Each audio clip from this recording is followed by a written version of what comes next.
Hello दोस्तों, स्वागत है आप सबका। मैं PC Singh, motivational speaker, business consultant and your knowledge partner. साथियों, जैसे कि आप सब जानते हैं, the PC Singh show channel के माध्यम से आप सबको मिलती हैं कहानियां जो जिंदगी बदल दे और जानकारियां जो आंखें खोल दे। तो साथियों, आजकल हम लगातार कहानी और जानकारी के ऊपर चर्चा कर रहे हैं और आज का जो वीडियो है वो एक अपने लाइफ से जुड़ी हुई कहानी के ऊपर ही चर्चित है। तो आइए हम जानते हैं इस कहानी के जो शीर्षक है, मिले कहीं उम्मीद से ज्यादा। एक बार की बात है, एक मूर्तिकार जो लड़का होता है अपने जो चित्रकारी में महारत हासिल किया होता है, वो बहुत ही सुंदर सुंदर चित्र बना रहा होता है और अपने द्वारा बनाए गए चित्र को बाजार में ले जाकर के बेच देता है। लेकिन जो वो उसके द्वारा बनाई गई चित्र होती है, जो पेंटिंग होती है, उसका कोई खास रेट नहीं मिल पाता। बाजार में मंदी होती है और लोग उसके चित्र को अच्छे दाम पे नहीं दे पाते हैं। वो जैसे तैसे करके अपनी रोजी रोटी चलाता है और हर दिन ऊपर वाले से कहता है, हे भगवान, हमारे जिंदगी में कब चमत्कार होगा, हमारा जिंदगी कब अच्छी तरह से सरवाइव होगा, अच्छी तरह से कब मैं अपनी जिंदगी को निर्वाहित कर पाऊंगा। वो ऐसे बातों को सोचते हुए फिर अगले दिन अपने काम में जुट जाता है और फिर नई चित्र बनाता है किसी राजा का, किसी मंत्री का, किसी हाथी का या किसी जानवर का। कुछ ऐसे चित्र बनाता है जो लोगों को बहुत अच्छी लगे, लोग उसे अच्छी से अच्छी तरीके से पसंद कर पाए। और वो एक आदमी का भी मतलब हर एक प्रकार का चित्र बनाने में महारत हासिल किया होता है। वो बार बार लगातार अपने चित्रकारी में जो है परिवर्तन लाता रहता है।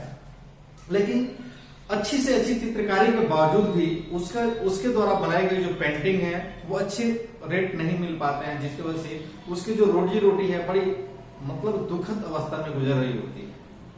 एक बार की बात है, उसके द्वारा बनाई गई जो चित्र की चर्चा है अखबार में भी छपने लगती है और धीरे धीरे वो चर्चा में आने लगता है कि वो ये जो लड़का है बहुत ही अच्छा चित्र बनाता है, अच्छी पेंटिंग करता है, जिसको देखते ही लगता है कि ये पेंटिंग अभी बोल उठे। तो धीरे धीरे जो चित्र की जो व्याख्या है पूरी तरह से हर स्टेट में फैलने लगती है। एक बार एक स्टेट का राजा जो है उस चित्रकारी को देखता है और मोहित हो जाता है और सोचता है कि ये लड़का इतना बढ़िया चित्र बनाता है, क्यों ना मैं इसकी परीक्षा लूं और अच्छी तरह से इसका कुछ हेल्प किया जाए।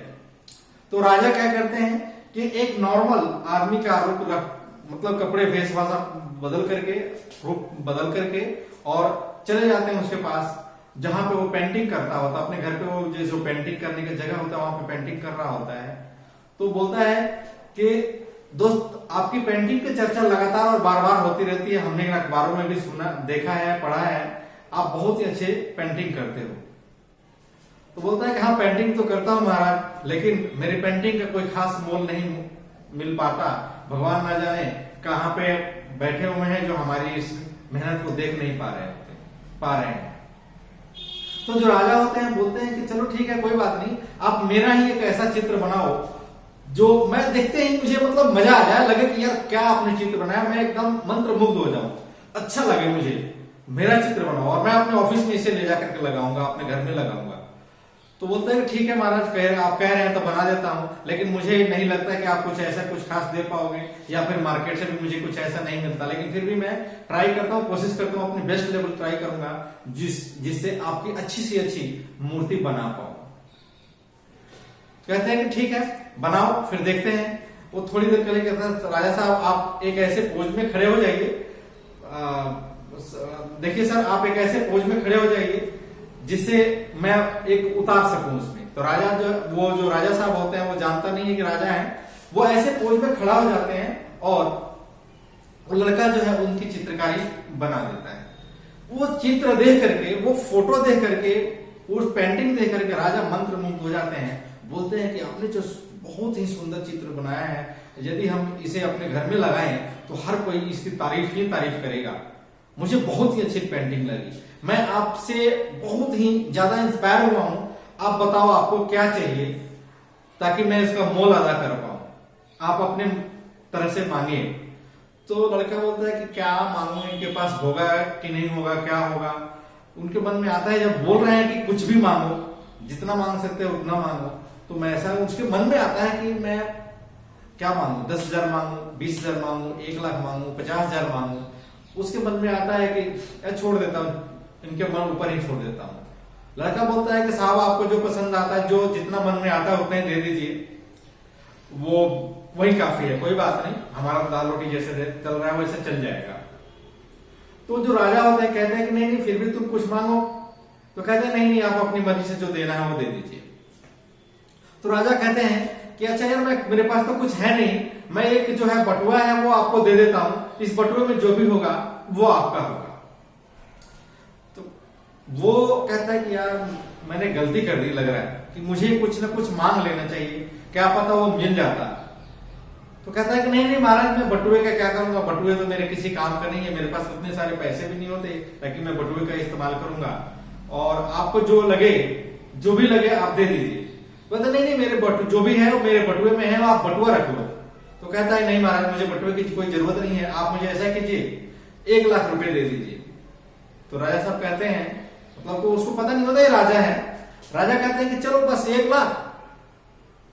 तो कहते हैं कि हाँ महाराजा चलिए कोई बात नहीं, आप 1,00,000 ही दे दीजिए, चलो हमारा बहुत ही अच्छा जो है, मैं उम्मीद करता हूं कि आप 1,00,000 नहीं दे पाओगे, लेकिन मैं ऐसे मांग लिया हूं ताकि मेरा कुछ जो स्थिति है सुधार आ जाए, स्थिति में सुधार आ जाए। तो राजा साहब कहते हैं कि आप ये दूसरे जेब से निकालते हैं, कहते हैं कि आप 1,00,000 रुपए का चेक लो, अब जाकर के आप डाल देना, आपका चेक ये आप अपने खाते में डालना, आपको 1,00,000 रुपए आ जाएंगे।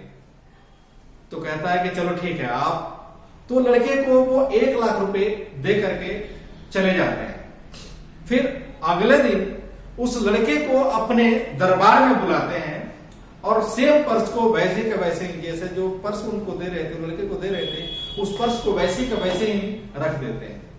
और फिर उसको अपने दरबार में बुलाते हैं और वो पेंटिंग जो है, जो उनके द्वारा बनाई गई चित्र है, वो अपने दरबार में सजाए होते हैं फूल मालाओं के साथ, चारों तरफ एकदम बिल्कुल स्टेज पे, कि ये उस व्यक्ति के जो लड़का जो चित्र बना रहा होता है उसका नाम लेकर के वो फूल वो सजाया गया होता है कि ये पेंटिंग इस व्यक्ति के द्वारा बनाई गई है। जब वो लड़का उस राज्य में पहुंचता है तो देखता है कि ये तो महान राजा है और हमने जो इनसे कहीं ज्यादा तो पैसे नहीं मांग लिए, राजा साहब कुछ पनिशमेंट के लिए तो नहीं बुला लिया हमसे हमें। तो जैसे जैसे डरते सहमते वो राज दरबार में पहुंचता है लड़का। तो राजा साहब कहते हैं कि दोस्त आपने जो पेंटिंग बनाई वो मुझे बहुत ही अच्छा लगा था, और मैं जो पर्स आपको दे रहा था उसमें 50 करोड़ तक के हीरे रखे हुए थे, ये है वो पर्स। यदि आप इस पर्स को ले लिए होते तो आपके जितनी भी प्रॉब्लम्स है वो सारे सॉल्व हो जाते और एक आप बहुत बड़े आदमी बन चुके होते। लेकिन आपने जो मांगने की क्षमता है एक लिमिट कर दी, जिसकी वजह से आपको मात्र 1,00,000 रुपए ही मिल पाया। तो साथियों हमारे जीवन में भी कुछ ऐसा ही होता है। हम जैसे ही कुछ पूजा या अर्चना करते हैं तो भगवान से अपनी मुरादें मांगने लगते हैं, भगवान से कहते हैं कि भगवान मुझे ये दे दो तो मैं ये कई बार तो ऐसा होता है कि हम उनको लालच भी देते हैं कि यदि मैं परीक्षा में पास कर गया तो 1 किलो लड्डू चढ़ाऊंगा, यदि मेरी ये तमन्ना पूरी हो गई तो मैं ये करूंगा। साथियों ऐसा हम छोटी सोच वाले ही लोग कर पाते हैं, और वास्तव में जो मनुष्य है एक तरह से सीमित है। जिस ऊपर वाले ने, जिस परमात्मा ने हमें बनाया है उसको पता है कि हमें कब किस अवस्था में क्या देनी है। तो साथियों यदि हमारे लाइफ में अगर प्रॉब्लम्स आ रही हैं तो उस प्रॉब्लम से घबराना नहीं चाहिए। हो सकता है कि ऊपर वाले हमें एक तरह से प्रैक्टिस वो इम्तहान ले रहे हैं ताकि ये व्यक्ति उस जो भी हम देंगे उसके लायक है कि नहीं। तो साथियों हमें अपने लाइफ में कर्म करते रहना चाहिए, फल की इच्छा नहीं करनी चाहिए। यदि कर्म करते रहेंगे तो फल जरूर मिलेगा। एक कहावत है, नेकी कर और दरिया में डाल। तो नेकी करके हम दरिया में डालेंगे तो वो दरिया अपने आप में पचा नहीं पाएगी, कहीं ना कहीं उस नेकी का फायदा हमें मिलेगा ही मिलेगा। Thank you very much. यदि आपको ये वीडियो अच्छी लग रही हो तो लाइक, सब्सक्राइब और कमेंट जरूर करें, और इस वीडियो को शेयर करें ताकि बहुत सारे लोगों तक अब ये इंस्पायरिंग स्टोरी पहुंच पाए और जानकारी भी पहुंच पाए। Thank you very much.